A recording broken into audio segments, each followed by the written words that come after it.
Isu reshuffle kabinet mengemuka sejak beberapa pekan terakhir. Makin menguat sejak mundurnya Erlangga Hartarto dari posisi Ketua Umum Partai Golkar. Beredar rumor ada 4 menteri yang bakal terkena reshuffle. Keempat nama itu yaitu Menteri Hukum dan HAM Yasona Laoly, Menteri Lingkungan Hidup dan Kehutanan Siti Nurbaya Bakar, Menteri Energi dan Sumber Daya Mineral Arifin Tasrif, dan Menteri Investasi Bahlil Lahadalia. Dari 4 nama tersebut diisukan akan ada yang diganti dan ada yang digeser posisinya. Kepada Kompas TV, Deputi Bidang Protokol Pers dan Media Sekretariat Presiden Yusuf Permana menyatakan, kami belum mendengar tentang reshuffle kabinet. Bapak Presiden sudah sampaikan bahwa jika diperlukan, beliau memiliki hak prerogatif. Tulis Yusuf Permana.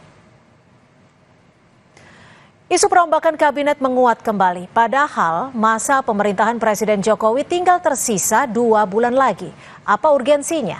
Apakah isu reshuffle muncul sebagai bagian dari upaya Jokowi pasak kuda-kuda untuk mengkonsolidasi kekuatannya usai nanti tak lagi menjabat sebagai presiden?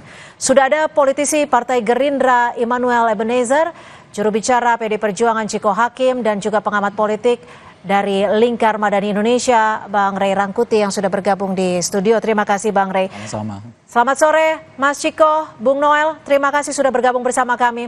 Selamat sore, Ciko. Sore Cynthia. Ya, selamat sore Mas Ciko. Ini sudah mencuat, isunya terus bergulir soal reshuffle kabinet. Kalau dari PDI Perjuangan sendiri, informasi terakhirnya seperti apa? Khususnya soal Yasona Laoly. Ya, justru kami lebih banyak mendengarnya dari media ya. Dari media beberapa kali memberikan pertanyaan pada kami, baik itu pada saya, atau pada Pak Hasto, atau pada teman-teman yang lain, senior-senior saya juga di PDI Perjuangan. Namun kami belum mendapatkan informasi yang resmi, misalnya dari lingkaran istana misalnya, atau dari orang-orang yang duduk di dalam kementerian dekat dengan presiden. Jadi artinya bagi kami ini suatu hal yang juga tidak kami permasalahkan.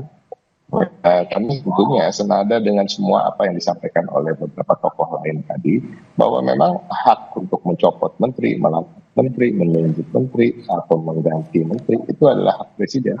Dan itu juga tidak bisa dicampuri oleh partai politik, oleh siapapun juga.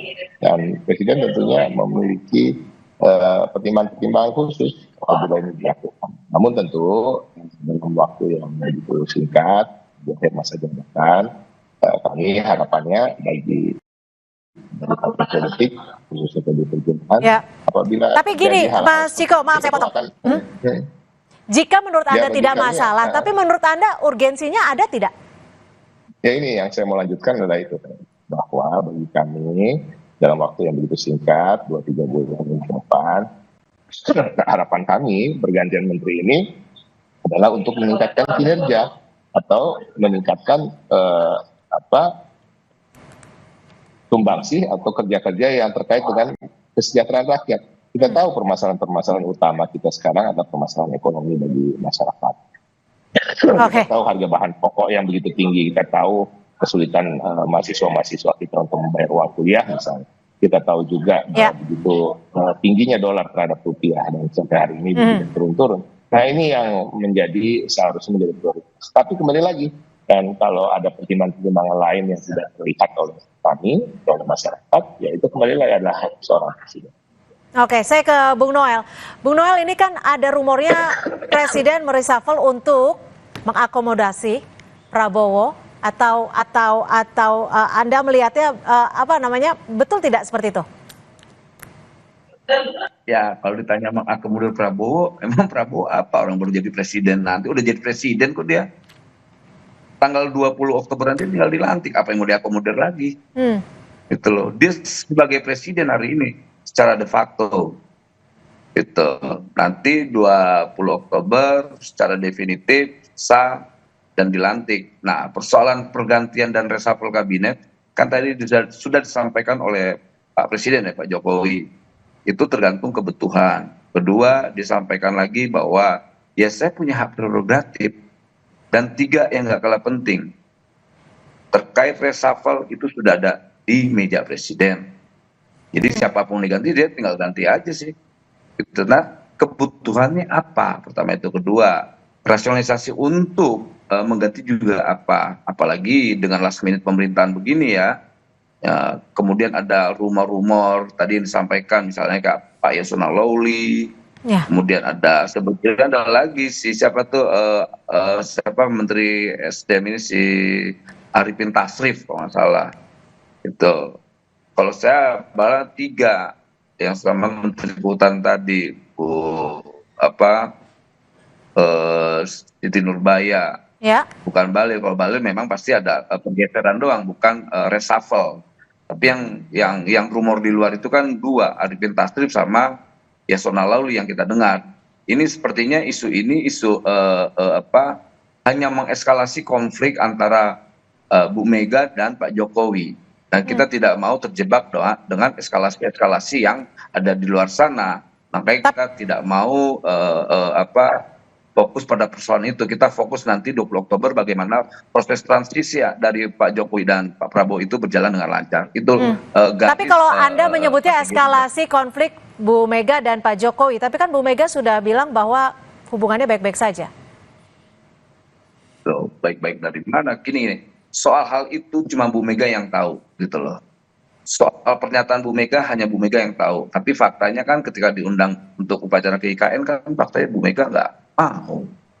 Artinya ya belum itu biar kan Bu Mega yang tahu masalah itu ya, problem psikologisnya ya. Kalau kami sebagai Partai Gerindra, sebagai kadernya Pak Prabowo, fokus kita adalah bagaimana mengawal proses transisi dan mengawal programnya Pak Prabowo nanti ke depan gitu. Oke, Bang Rey, kalau Bang Rey sendiri melihatnya seperti apa? Betul tidak wacana atau isu reshuffle ini bisa benar terjadi hanya dalam 2 bulan masa kepemimpinan Presiden Jokowi? Kalau ada target yang memang harus dikejar oleh Pak Jokowi dan dianggap menteri-menterinya nggak mampu melaksanakannya, reshuffle itu mungkin untuk memenuhi atau mencapai tujuan itu. Nah, dari 4 nama tadi yang disebutkan, bacaan saya sih mungkin ada 2 tuh. Yang kemungkinan Pak Jokowi sedikit agak meminta supaya ada percepatan. Satu kan Pak Yasona karena dianggap kok bisa meloloskan kepengurusan PDI Perjuangan kan yang terbaru. Jadi itu mungkin semacam kekeliruan melampaui melampaui apa yang semestinya dikonsultasikan dengan presiden. Jadi ini semacam sanksi lah. Ya kan? Jadi mungkin Yasona akhirnya dikeluarkan gitu. Lalu Ibu Siti Nurbaya menurut saya kaitannya dengan percepatan pembangunan IKN. Karena informasi yang sampai ke kita kan ada persoalan-persoalan yang menjadikan kinerja percepatan pembangunan IKN itu karena terkait dengan kewenangan Ibu Siti Nurbaya. Betul, ya. Artinya apa gitu? Artinya kan kalau kita lihat dari 2 kasus ini, kalaupun ada misalnya reshuffle itu betul, itu satunya adalah akibat sanksi, satunya adalah akibat karena dianggap untuk melakukan percepatan proses pembangunan IKN. Dan oleh karena itu mungkin saja terjadi karena kan concern yang paling utama dilakukan oleh Pak Jokowi saat ini kan bagaimana secepat mungkin melakukan pembangunan di IKN itu kan. Nah kalau urusan administrasi, ya, urusan izin perizinan gitu jadi terhalang gitu. Nah ini yang mungkin mau dievaluasi oleh Pak Jokowi. Jadi menurut Anda kalau misalkan memang betul reshuffle itu ada, artinya untuk mengakomodir kebutuhan dari Presiden Jokowi? Satu kebutuhan, satu ada soal sanksi yang saya sebut tadi. Karena mungkin yang dianggap Menteri Yasona tidak disiplin gitu ya atau apa gitu. Tapi itu juga bagian dari mungkin ya kan hubungan Ibu Mega dan umumnya PDI dengan Pak Jokowi ini kan kelihatan belum selesai gitu. Nah oleh karena itulah kalau misalnya akhirnya Pak Yasona tetap dipilih untuk dikeluarkan, bagi saya sih yang untung PDI Perjuangan sebetulnya gitu. Oke, coba kita tanyakan Mas Ciko, jika memang ada reshuffle dan terkena Menteri Yasona, bagaimana nanti sikap PDI Perjuangan? Apakah akan menarik seluruh menterinya dari kabinet? Enggak begitu, karena memang apa yang pernah Ibu sampaikan pada kader-kader kami, khususnya yang berada di kementerian, ketika misalnya terjadi perbedaan dalam pilihan pilpres antara kami dengan Presiden Joko Widodo dan keluarganya, Ibu menyampaikan bahwa kader-kader PDI Perjuangan tetap untuk berada di dalam kementerian karena memang sudah mengemban amanat untuk memberikan yang terbaik bagi bangsa dan negara, terutamanya untuk mensejahterakan rakyat, tentunya melakukan hal-hal yang terkait dengan pembangunan bangsa dan negara kita. Jadi ini adalah bagian komitmen kami dalam mengemban amanat-amanat yang telah diberikan oleh negara. Dan tentunya sebagai menteri yang berada di kabinet, menteri-menteri PDI Perjuangan juga bekerja secara profesional. Hubungan antar menteri dengan atasannya, sebut saja dengan Presiden Joko Widodo, kami tidak melihat ada permasalahan. Jadi kami akan menempatkan semuanya pada porsi-porsi yang sesuai aja.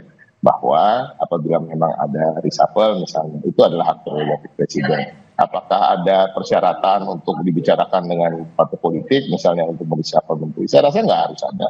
Dan kita akan tetap bekerja, menteri-menteri yang dalam kabinet akan bekerja, kami kader yang berada di luar tetap fokus, khususnya menghadapi pilkada 2024 ini.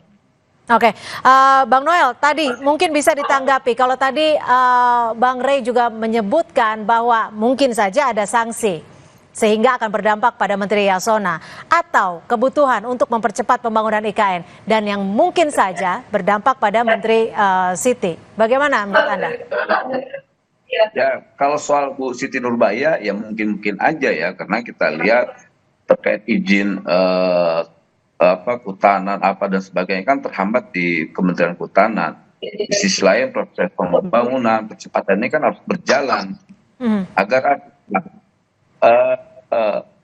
ini bisa benar-benar dinikmati oleh rakyat dan bangsa ini semua. Nah, kita tidak mau proses pembangunan ini tersandra oleh persoalan birokrasi atau izin yang hanya menghambat lah. Saya coba mengutip dari apa yang Rey sampaikan. Tapi secara prinsip sekali lagi saya merujuk dari apa yang Pak Jokowi sampaikan. Tergantung kebutuhannya apa. Tapi tetap hak prerogatif itu ada di Presiden. Tadi disampaikan Mas Hasto juga. Dari dulu PDIP sangat memahami soal hal itu ya, hak prerogatif Presiden. Tapi sekali lagi saya sampaikan, soal reshuffle itu sudah ada di meja Pak Jokowi. Entah siapa yang di reshuffle, ya Allah alam.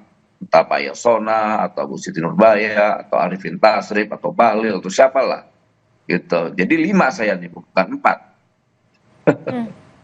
Gitu. Tapi informasinya sampai di Anda itu kemungkinan reshuffle berapa persen?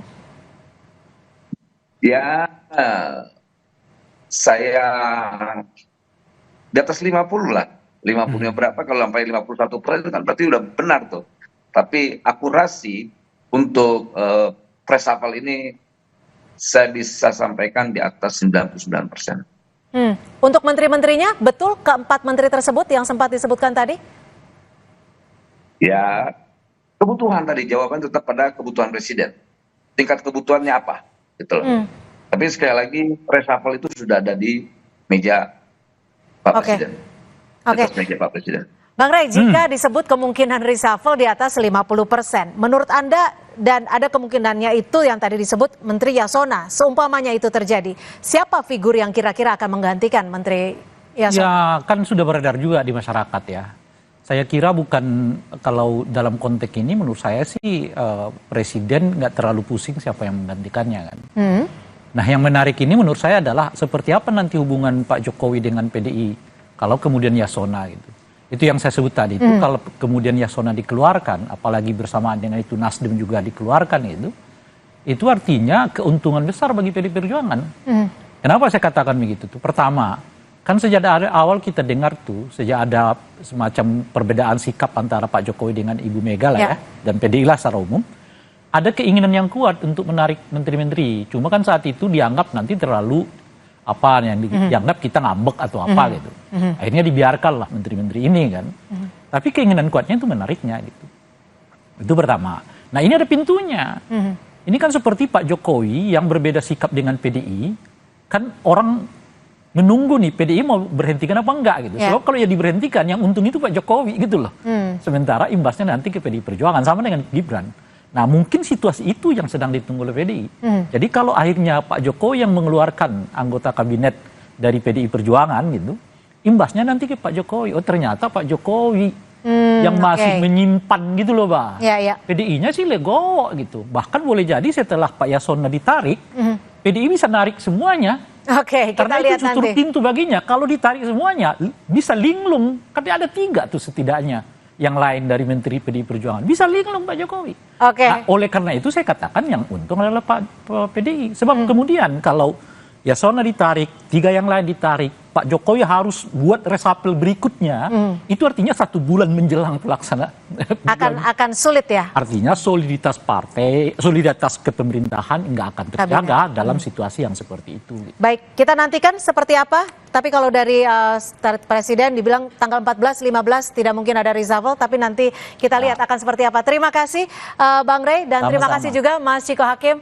Dan terima kasih Bung Noel sudah bergabung bersama kami di Kompas Petang. Selamat sore. Saudara, informasi lainnya di Kompas Petang akan kami hadirkan selepas jeda. Di antaranya peraih medali emas Olimpiade 2024 cabang olahraga angkat